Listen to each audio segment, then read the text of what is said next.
बाबा साहब ने सच ही कहा था कि शिक्षा वो शेरनी का दूध है जो पिएगा वो दहाड़ेगा।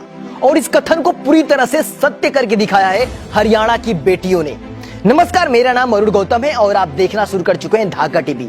आज की इस वीडियो में हम आपको एक ऐसे गांव की कहानी बताने जा रहे हैं जिस कहानी को जानने के बाद हर एक गांव को उस गांव से प्रेरणा लेनी चाहिए। जो लोग समाज में जाति, धर्म और लिंग के आधार पर भेदभाव करते हैं, उन लोगों को उस गांव से सीख लेनी चाहिए। आज हम आपको एक ऐसे गांव के बारे में बताने जा रहे हैं जिस गांव में संविधान लागू होने से पहले अगर कोई बेटी स्कूल चली जाए तो उसे धर्म के विरुद्ध माना जाता था। अगर कोई अपनी बेटी को पढ़ाना चाहे तो उसे भरी पंचायत में माफी मांगना पड़ता था। लड़कियों के पढ़ने पर इतनी पाबंदी थी कि अगर कोई बेटी पढ़ने की इच्छा भी जताए तो उसे भरे समाज में अपमानित किया जाता था। ये कहानी है हरियाणा के लुखी गांव की, जहां पर संविधान से पहले लड़कियों को पढ़ना बिल्कुल ही वर्जित था। अगर कोई लड़की पढ़ने की इच्छा भी जताती थी तो उसके माँ बाप को पंचायत में माफी मांगना पड़ता था। तभी उसी दौरान उस गांव में सोहनलाल यादव शहर से पढ़कर आते हैं और देखते हैं कि उनके गांव में हालत ऐसी है कि बेटियों को पढ़ाने पर पंचायत में माफी मांगना पड़ रहा है।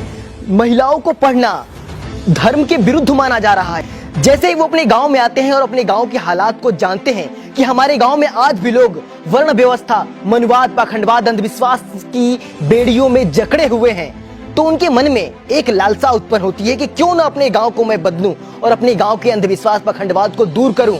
और उन्होंने ये बीड़ा उठाया कि जिस गांव में महिलाओं को पढ़ना धर्म के विरुद्ध माना जाता है, इस गांव में मैं महिलाओं को पढ़ाकर उस ऊंचाई तक ले जाऊंगा कि दुनिया एक दिन नाम करेगी। और सोहनलाल यादव ने बिल्कुल ही ऐसा ही किया।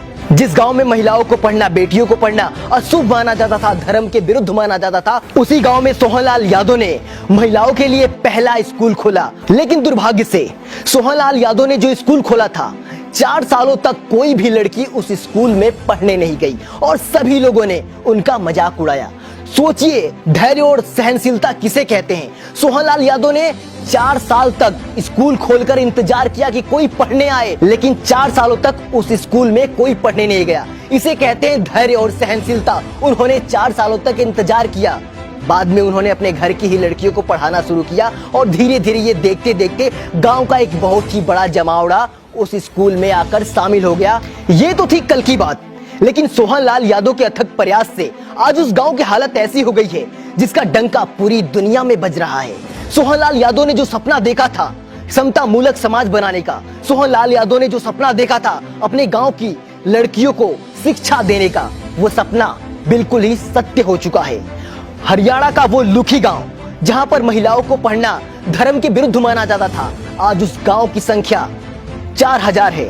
4000 में आधे से ज्यादा महिलाएं हैं और उन महिलाओं में 400 महिलाएं सरकारी नौकरियों में हैं। और सबसे खास और अहम बात है कि उन 400 महिलाओं में 325 महिलाएं टीचर के पद पर हैं। और सबसे अहम और खास बात तो आपको बताना भूल ही गया, सोहनलाल यादव ने सिर्फ इतना ही नहीं किया बल्कि उस गांव में धर्म, जाति, अंधविश्वास, पाखंडवाद से लोगों का नाता हमेशा हमेशा के लिए तोड़ दिया।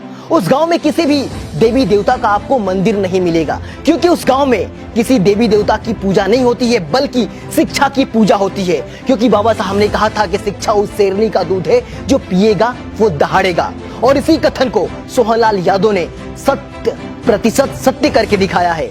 उस गांव में किसी भी देवी देवता का आज मंदिर नहीं है, वहां पे सिर्फ और सिर्फ शिक्षा की पूजा होती है। और यही कारण है कि हर साल जब भी हरियाणा राज्य में टीचर की वैकेंसी आती है तो उस गांव की 1-2 लड़कियां जरूर सिलेक्ट होती हैं। वैसे तो इस गांव की बहुत सारी विशेषताएं हैं, अगर मैं विशेषताएं गिनाने लगूं तो बहुत सारे वक्त लग जाएंगे। इस गाँव की एक खास विशेषता ये भी है कि इस गाँव में कोई भी कार्य पंडा पुजारी के अनुमति से नहीं होता है और ना ही इनके शामिल करके होता है, बल्कि इस गांव में अगर कोई कार्यक्रम होता है तो उस गांव का, उस घर का ही कोई व्यक्ति जो बुजुर्ग होता है उन्हें ही पंडित की उपाधि दी जाती है और वही पंडित वाला कार्य का सारे रस्मों रिवाज पूरा करते हैं। ऐसी अनेकों विशेषताएं उस गाँव में छुपी हुई है जो हम एक छोटे से वीडियो के माध्यम से आपको नहीं बता सकते। और हाँ, सबसे विशेष विशेषता तो मैं आपको बताना ही भूल गया, दहेज प्रथा हमारे समाज की सबसे बड़ी कुरीतियां है। लेकिन इस गाँव में सोहनलाल यादव के जमाने से दहेज प्रथा को पूरी तरह से मिटा दिया गया है।